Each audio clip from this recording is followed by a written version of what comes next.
army running practice centre हैरोना ngasisu lepa laitana practice tawduna laksari ngasigi oina 5 kilometer silurba matungda amuk hana slopta mangarak chenkhattuna stamina tanki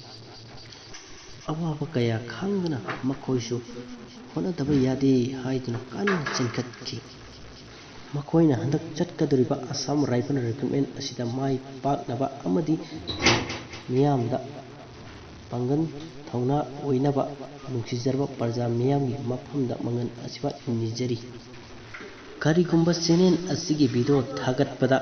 soiki lankhiba yawrabasu kana natte khantuna ngakpiyu channel asibu support tawbiba oina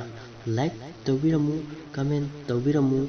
subscribe tawbasu kawbiganu aduga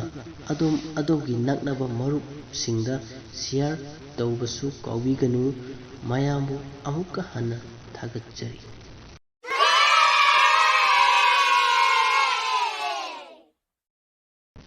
Inklik leban ha singi nungai pau lengsin biru defense pu pamjaba kayagi mateng bangnam kidamakta leijare army running practice center hairo ngasimak laktuna tanabiu nainabiu nisadagi thaptoklasi punsibu matik chaba oinaba